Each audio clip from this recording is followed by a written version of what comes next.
Salam saudara yang dikasihi oleh Yahweh, kita bersyukur di minggu keempat bulan 11 ini kita masih diberikan kuat dan sehat. Saat ini kita mau dengarkan firman Yahweh, namun sebelumnya kita berdoa terlebih dahulu. Bapa di dalam surga yang kami sembah dalam nama Yesus Hamasiah, hati kami penuh rasa syukur kepadamu atas pertolonganmu, penjagaanmu, perlindunganmu kami ada sampai saat ini. Bapa, kami mau dengarkan firman-Mu, Roh Kudus urapi kami, agar kami dikuatkan, diteguhkan lewat firman-Mu. Kami sambut firman-Mu dalam nama Tuhan Yesus kami berdoa, haleluya, amin. Saudara, pada kesempatan ini, saya akan bawakan firman yang terambil dari 1 Korintus pasal 3 ayat 16-17 yang berbunyi demikian. Tidak tahukah kamu bahwa kamu adalah tempat suci Elohim dan roh Elohim berdiam di dalam kamu? Jika seseorang merusak tempat suci Elohim, Elohim akan menghancurkan dia karena tempat suci Elohim adalah kudus, itulah kamu adanya. Saudaraku, banyak pendapat dari berbagai kalangan, dari orang Israel mengatakan bait suci yang sesungguhnya ada di Yerusalem. Jadi mereka katakan kota suci adalah Yerusalem. Orang Islam mengatakan bait suci yang sesungguhnya ada di Arab, yaitu di Ka'bah sana. Juga bagi orang Kristen mengatakan bahwa bait suci itu adalah gereja atau tempat ibadah. Saudaraku, pendapat-pendapat seperti ini sangat keliru. Karena apa? Itu semua buatan manusia dan tidak mungkin roh Yahweh berdiam di dalam benda mati, karena itu bangunan terbuat dari tanah, semen, pasir, dan batu. Tapi bait suci yang sesungguhnya adalah hidup kita, tubuh kita. Saya berikan temanya, bait suci yang sesungguhnya. Sekali lagi, bait suci yang sesungguhnya. Tubuh kita inilah, hidup kita inilah bait suci yang sesungguhnya. Kenapa bisa tubuh kita ini menjadi bait suci yang sesungguhnya daripada bait suci Yahweh itu? Yang pertama-tama, karena kita tahu kita sudah ditebus oleh darah daripada Tuhan Yesus. Dalam 1 Korintus pasal 6 ayat 19-20 yang berbunyi demikian. Atau tidak tahukah kamu bahwa tubuhmu itu tempat suci bagi Roh Kudus yang ada di dalam kamu, yang kamu peroleh dari Elohim, dan kamu bukanlah milikmu sendiri, sebab kamu telah dibeli dengan suatu harga. Karena itu muliakanlah Elohim dengan tubuhmu dan dengan rohmu yang adalah milik Elohim. Kita perhatikan di sini bahwa kita sudah ditebus oleh tubuh dan darah daripada Tuhan Yesus, makanya kita menjadi layak tempat daripada Roh Kudus itu. Yang kedua itu bahwa kenapa tubuh kita ini menjadi bait suci yang sesungguhnya? Karena tubuh kita inilah tempat Roh Kudus. Tidak mungkin Roh Kudus berdiam ya seperti orang Israel membangun bait suci di Yerusalem. Ya, orang Arab mengatakan bahwa Ka'bah itu adalah bait suci. Mereka tiap tahun datang ke sana ciumin batu. Batu itu adalah ciptaan, bukan pencipta. Mereka mengatakan itu batu dari surga. Mau batu dari manapun itu ciptaan daripada Yahweh. Tidak mungkin roh Yahweh berdiam dalam batu itu. Nah, orang Kristen menganggap gereja itu atau tempat ibadah itu adalah tempat yang suci. Maka kalau di tempat ibadah dia nyanyi lagu rohani, di rumah dia nyanyi lagu dunia, ngomong kotor segala macam. Nah, inilah yang salah di dalam pemandangan banyak pengikut-pengikut daripada Tuhan Yesus. Oleh karena itu, ingat bahwa tubuh kita tempat roh suci atau Roh Kudus, maka jaga kekudusan tubuhmu setiap saat, karena Roh Kudus berdiam di dalam hidupmu, bait suci yang sesungguhnya adalah tubuhmu. Yang ketiga, tubuh kita ini adalah bait daripada Tuhan Yesus. Di dalam Ibrani pasal yang ketiga ayat 6 yang berbunyi demikian. Tetapi Hamasiah selaku putra atas baitnya, yang baitnya itu adalah kita. Hanya apabila kita memegang teguh keyakinan dan kemegahan pengharapan itu sampai pada akhirnya. Ditegaskan di sini bahwa Hamasiah selaku putra atas baitnya, dan baitnya itu adalah kita. Tempat berdiam daripada Tuhan Yesus itu adalah hidup kita, bukan bangunan buatan manusia, bukan benda mati, tapi hidup kita. Karena hidup kita diciptakan oleh Yahweh, kita punya roh berasal daripada Yahweh. Roh kita itulah yang menjadi menyatu dengan roh Yahweh itu, makanya hidup kita menjadi bait kudus yang sesungguhnya. Yang keempat, tubuh kita ini adalah tempat kediaman daripada Elohim. Saya udah ulang-ulang tadi, Yahweh atau Elohim itu tidak mungkin berdiam di dalam benda mati yang dibuat oleh manusia. Kalaupun orang Israel, yaitu membangun katanya itu bait suci, Yahweh katakan, jika engkau memanggil namaku di tempat ini, aku hadir di sini. Bukan berarti Yahweh berdiam di dalam bait suci yang dibangun oleh orang Israel itu. Karena apa? Kita memanggil Yahweh itu dari hati kita, maka Dia akan hadir dalam hidup kita, bukan di tempat ibadah, bukan di bait suci yang digambarkan oleh orang Israel atau digambarkan oleh orang Islam.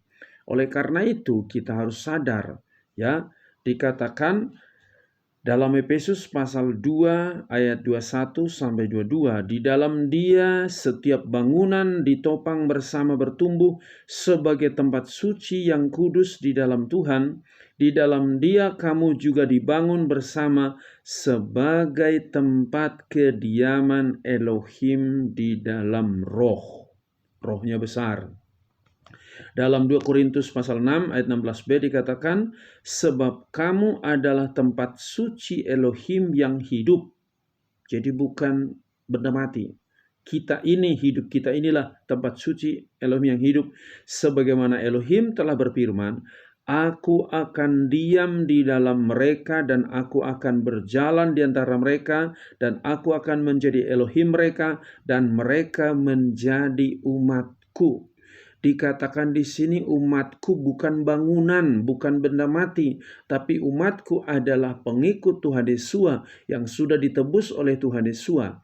Jadi kalau engkau sudah menyadari hidupmu itu adalah bait suci Elohim, maka engkau harus tetap menjaga kekudusan bait suci Elohim itu setiap saat. Kita ingat bahwa Elohim itu berdiam dalam kita. Tubuh kita ini adalah bait daripada Yesus. Tubuh kita ini adalah tempat Roh Kudus.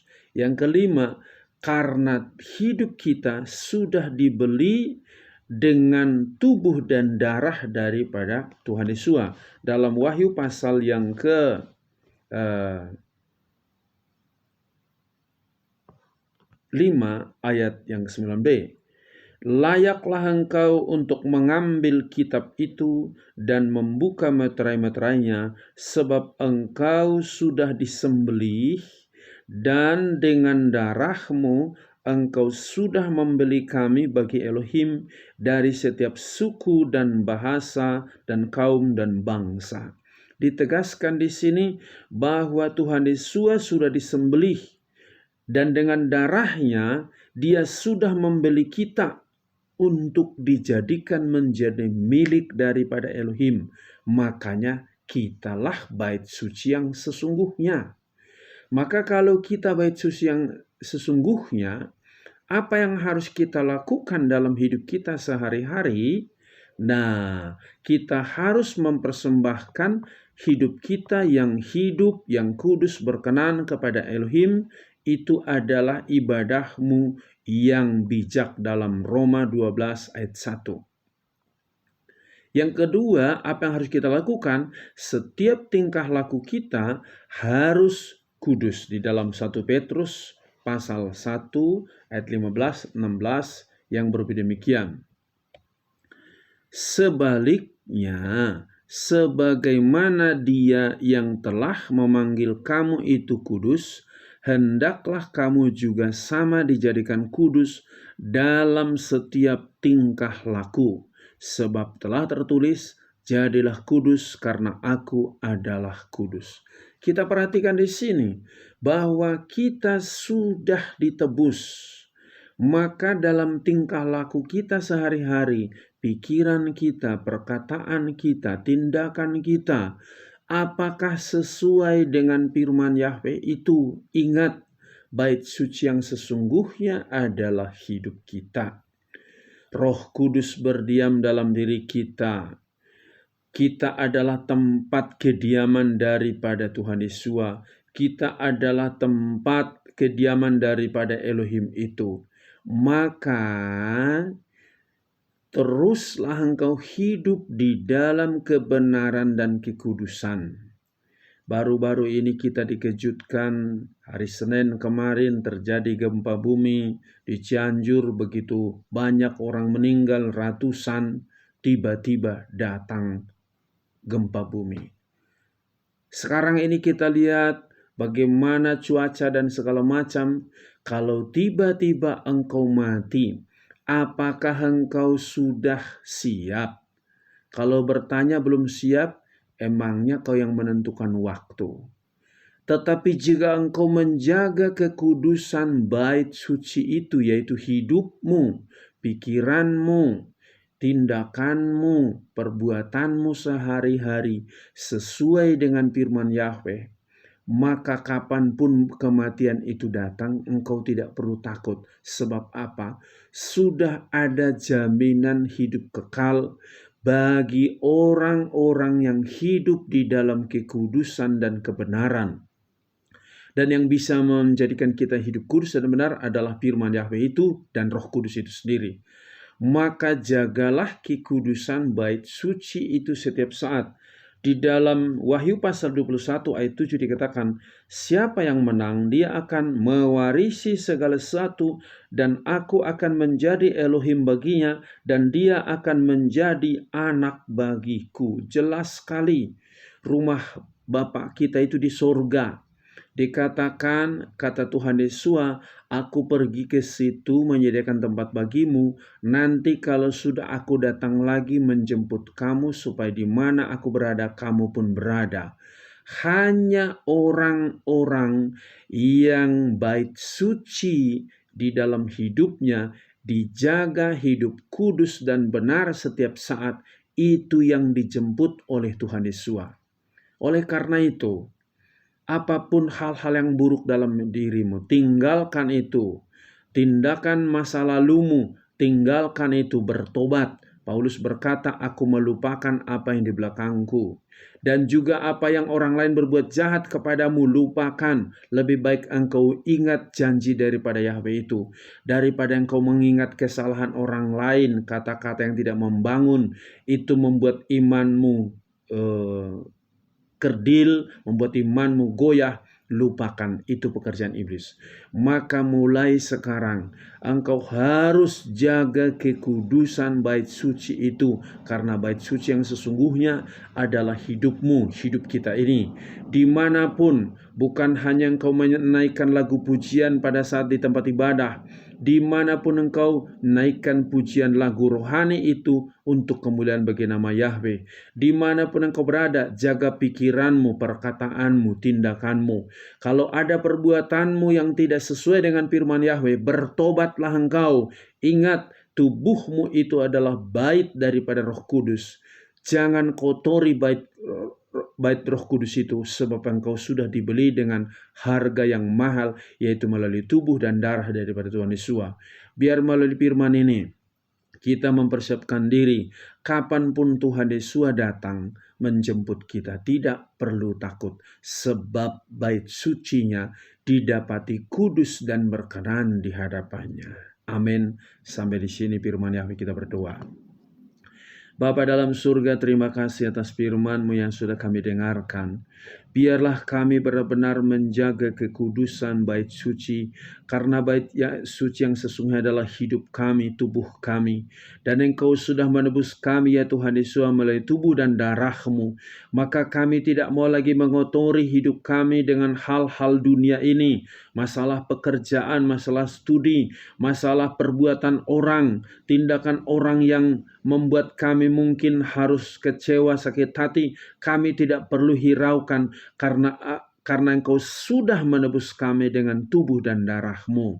Baharui hidup kami menjadi manusia yang baru dalam Engkau. Kami percaya Bapa, setiap bapak-bapak, ibu-ibu, pemuda, remaja, baik anak-anak, ubah hidup mereka menjadi bait-Mu yang kudus dan berkenan setiap saat. Ketika Engkau datang kedua kali menjemput kami sudah siap karena kami kudus dan berkenan di hadapan-Mu.